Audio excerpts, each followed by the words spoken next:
Halo football lovers, kembali lagi di Starting 11 News. Seperti biasa, kami akan terus menyajikan informasi seputar dunia sepak bola spesial untuk Anda.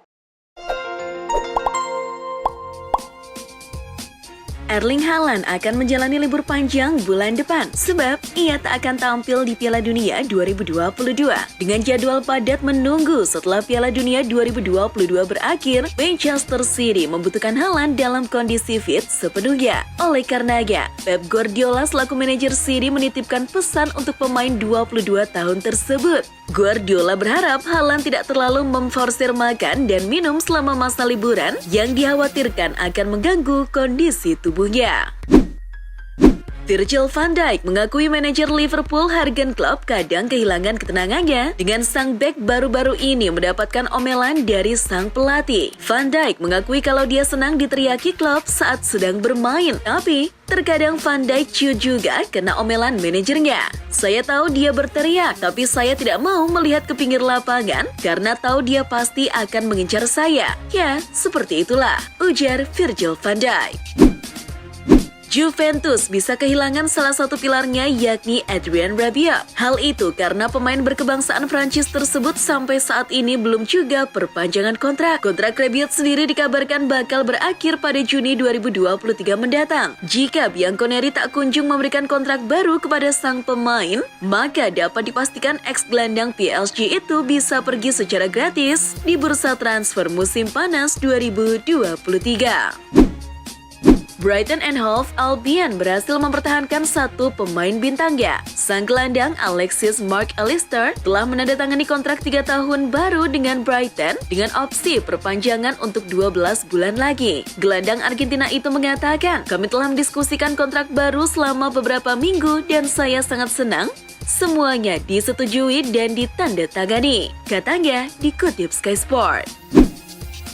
Xavi Hernandez sudah setahun menjabat sebagai manajer Barcelona. Baru-baru ini terungkap bahwa sebelum Xavi diberikan peran ini pada November 2021 lalu, namanya tidak lebih diprioritaskan daripada Andrea Pirlo. Laporan dari Football Espana mengungkapkan Presiden Juan Laporta lebih menginginkan Pirlo untuk membangun ulang tim. Laporta yakin Pirlo adalah orang yang tepat untuk membangun Barcelona lagi. Akan tetapi, rencana Laporta untuk merekrut Pirlo tak direstui oleh sejumlah mantan pemain Barcelona karena Pirlo dianggap kurang berpengalaman sebagai pelatih. Antonio Rudiger mengaku terkejut dengan betapa cepatnya dia beradaptasi di Real Madrid musim ini. Pemain internasional Jerman itu pindah ke Madrid menjelang musim 2022-2023 dengan status bebas transfer setelah memilih untuk tidak memperpanjang kontrak di Chelsea. "Saya puas dengan penampilan saya, menyongsong Piala Dunia. Saya merasa sedang dalam performa yang bagus." Winger andalan Real Madrid Vinicius Junior meminta pelaku rasisme dilarang menonton pertandingan sepak bola di stadion seumur hidup. Pemain asal Brasil itu mengatakan, pelaku rasisme harus diberikan efek jera. Itu akan membuat mereka menderita konsekuensinya dan merenungkan tindakan mereka, tegas Vinicius Junior. Sebelumnya, ex-pemain Flamengo ini menjadi korban rasisme pada September lalu saat Los Blancos bertandang ke markas sang rival Atletico Madrid. Striker Inter Milan, Lautaro Martinez, menyatakan timnya tidak akan memenangkan gelar Serie A Italia musim 2022-2023 ini. Hal itu karena mereka sudah kehilangan terlalu banyak poin. Inter menelan 4 kekalahan dalam 11 pertandingan pertama mereka musim ini. Mereka menempati posisi ke-7 dan sudah tertinggal 8 poin di belakang sang pemuncak, yakni Napoli. Atas dasar ini, Lautaro pun pesimis timnya bisa merengkuh gelar juara Serie A. Zinedine Zidane memberikan kode untuk kembali melatih. Zidane kemungkinan telah membuat kolom gosip berputar mengungkapkan bahwa ia berencana untuk kembali dalam waktu dekat. "Apakah saya ketinggalan baju kepelatihan? Tidak, saya tidak jauh. Kami menunggu sedikit. Itu akan terjadi segera," kata Zinedine Zidane. Pelatih berkepala pelontos itu disebut-sebut bakal menjadi suksesor Didier Deschamps di timnas Prancis. Polemik Cristiano Ronaldo dan Manchester United yang sudah bergulir sejak kompetisi belum digelar makin meruncing. Legenda MU Gary Neville memberikan saran kepada Ronaldo untuk menyudahi konflik di Old Trafford. Neville menyarankan CR7 segera menemui petinggi klub dan pelatih untuk menentukan masa depannya. Ronaldo harus bertemu dengan berdiskusi dengan Richard Arnold, yakni CEO MU, John Murtough yang merupakan direktur MU, dan juga Erik ten Hag.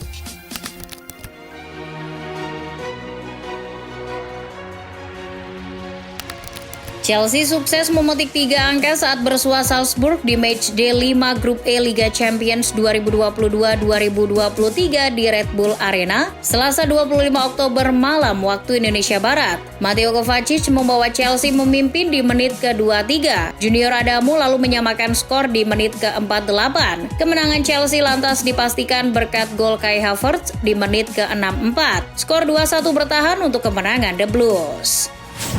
Di pertandingan lain, AC Milan pesta gol di markas Dinamo Zagreb. Rossoneri menang 4-0 dan menjaga asa lolos ke 16 besar Liga Champions. 4 gol Milan tercipta berkat aksi Matteo Gabbia, Rafael Leao, penalti Oliver Giroud, dan gol bunuh diri Robert Ljubicic. Atas kemenangan ini, Milan menghuni posisi kedua dengan 7 poin di bawah Chelsea yang memimpin klasemen Grup E. Laju tidak terkalahkan Real Madrid akhirnya berhenti. El Real menderita kekalahan pertamanya setelah 20 laga usai tumbang di markas RB Leipzig dengan skor 2-3 di laga fase grup F Liga Champions. Los Blancos ketinggalan 2 gol lebih dulu setelah gawangnya dibobol Joško Gvardiol dan Christopher Nkunku. Jelang turun minum, Madrid membalas melalui Vinicius Junior sebelum mendapatkan pukulan telak. Usai Timo Werner menciptakan gol ketiga tim tuan rumah. El Real lantas menciptakan gol hiburan melalui penalti Rodrigo di akhir injury time.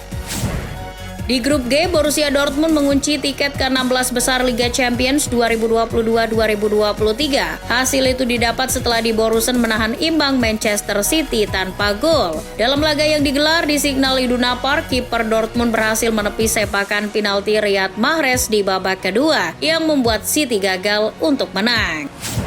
Benfica berhasil menaklukkan Juventus 4-3 di Estadio da Luz pada matchday ke-5 grup H Liga Champions. 4 gol The Eagles dicetak oleh Antonio Silva, João Mario, dan brace dari Rafa Silva. Sedangkan Bianconeri memberi perlawanan lewat Moiskin, Arkadiusz Milik, dan Weston McKennie. Hasil ini membuat Benfica mengamankan tiket ke babak 16 besar setelah mereka mengoleksi 11 poin. Sementara itu si Nyonya Tua dipastikan tidak lolos ke fase berikutnya setelah hanya mampu meraih 3 poin dari 5 pertandingan.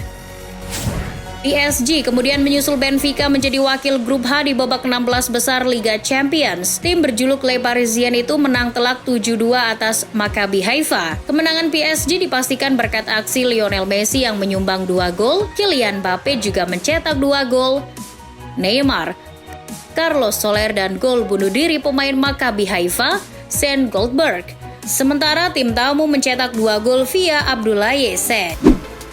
Trio penyerang PSG yakni Lionel Messi, Neymar, dan Kylian Mbappe berhasil berkontribusi di semua gol yang diciptakan PSG ke gawang Maccabi Haifa. Rinciannya, Messi membuat 2 gol di menit ke-19 dan menit ke-44 serta memberi 2 assist. Mbappe juga membuat 2 gol di menit ke-32 dan menit 64 dan memberi 2 assist. Kemudian Neymar yang mencetak 1 gol serta 1 assist. Juventus gagal ke babak 16 besar Liga Champions. Pelatih Massimiliano Allegri mengakui hasil ini sangat menyakitkan. Ia kini akan fokus di Serie A. Eliminasi ini menyakitkan. Kami marah dan kecewa. Tetapi kami harus fokus sekarang ke Serie A dan mengejar ketinggalan karena ini bukan awal yang baik untuk musim ini. Kami perlu memulihkan energi fisik dan mental. Gary Lineker memuji anak-anak muda di dalam skuad Barcelona. Mantan striker Barcelona dan Inggris itu mengatakan dia menyukai Gavi, Ansu Fati, dan Ronald Araujo, tetapi dia memberi perhatian ekstra pada Pedri. Dia bahkan menyebut Pedri sebagai salah satu pemain bertalenta seperti Lionel Messi. Dia sangat luar biasa dan berbeda dari yang lain. Dia adalah salah satu pemain muda terbaik di dunia, mungkin yang terbaik. Superstars Manchester United, Cristiano Ronaldo tampak berlatih kembali bersama tim utama usai berselisih dengan Erik ten Hag. Ia dipersiapkan untuk melawan Sheriff Tiraspol di Liga Eropa. Sebelumnya, Ronaldo diberi sanksi oleh ten Hag dengan tidak diperbolehkannya mengikuti latihan dan dikeluarkan dari skuad menghadapi Chelsea. Hukuman ini karena Ronaldo ngacir di laga versus Tottenham pekan lalu. Dikutip The Sun, Real Madrid dikabarkan tengah berencana untuk meminang bintang Tottenham asal Korea Selatan, Son Heung-min, pada Januari atau musim panas 2023 mendatang. Pelatih Real Madrid Carlo Ancelotti merasa sangat terkesan dengan perkembangan yang ditunjukkan Son Heung-min di Premier League. Akan tetapi Tottenham sendiri hingga kini belum memiliki rencana untuk melepas Son yang masih terikat kontrak hingga 2025. Villarreal menunjuk Quique Setien sebagai pelatih Selasa 25 Oktober, sehari setelah Unai Emery memutuskan meninggalkan klub La Liga itu untuk menukangi klub Liga Primer Inggris Aston Villa. Mantan pelatih Barcelona berusia 64 tahun itu sudah tidak bekerja sejak dipecat Blaugrana pada Agustus 2020 usai kekalahan menyakitkan yang dialami Barcelona dari Bayern Munchen. Romelu Lukaku dan Roberto Gagliardini sama-sama masuk dalam skuad untuk menghadapi Victoria Pleasant di Liga Champions malam ini. Pelatih Simone Inzaghi sudah mengatakan dalam konferensi persnya bahwa Lukaku siap untuk kembali setelah hampir 2 bulan absen karena cedera otot. Meski demikian, Simeone mengkonfirmasi kalau Inter tak akan diperkuat Marcelo Brozovic pada laga nanti. Santiago Sanchez sejak 9 bulan lalu memutuskan berjalan kaki dari Madrid, Spanyol hingga ke Qatar dengan target tiba pada laga perdana Spanyol di Piala Dunia 2022, 23 November. Tapi kini muncul kekhawatiran jika mantan tentara yang hobi jalan kaki itu bisa tepat waktu atau tidak dalam gelaran Piala Dunia Qatar 2022. Pasalnya, ia kehilangan kontak dengan keluarganya di Spanyol. Komunikasi Sanchez dengan keluarganya terputus sejak 2 Oktober saat Sanchez melaporkan posisi terakhirnya di perbatasan Irak-Iran. Menurut salah satu media kenamaan Prancis, Paris Saint-Germain ingin memperpanjang kontrak Lionel Messi dengan tambahan 12 bulan. Kontrak penyerang Argentina berusia 35 tahun saat ini akan berakhir pada Juni 2023. Jadi, dengan perpanjangan selama 1 tahun, La Pulga akan menetap di kota Paris hingga tahun 2024 atau saat usianya 37 tahun. Lionel Messi dan Neymar adalah 2 pemain dengan penghasilan tertinggi di sepak bola Eropa, tapi rekan setim mereka Kylian Mbappe bahkan memiliki gaji yang lebih tinggi darinya. Tahun lalu Neymar menandatangani kontrak baru hingga 2027 setelah menyetujui pemotongan gaji yang membuatnya berpenghasilan kurang dari 72 juta euro per tahun setelah pajak. Messi menghasilkan 41 juta euro per musim setelah pajak, sementara Mbappe dibayar 180 juta euro untuk memperbarui kontraknya hingga 2025. Meski tidak lolos kualifikasi zona Eropa, timnas Italia kembali diminta berlaga di Piala Dunia 2022. Kali ini giliran duta besar misi tetap Dominika untuk PBB, Paolo Zampoli, yang meminta Italia menggantikan Iran. Zampoli telah mengirim surat kepada Presiden FIFA Gianni Infantino agar mencoret Iran dari hajat akbar tersebut. Hal itu disebabkan aksi militer Iran yang menggunakan senjata mematikan. Dan itulah informasi seputar dunia sepak bola spesial dari Starting 11. Buat kamu yang gak mau ketinggalan berita terupdate dan terbaru seputar dunia sepak bola, jangan lupa untuk like, share, dan subscribe. See ya!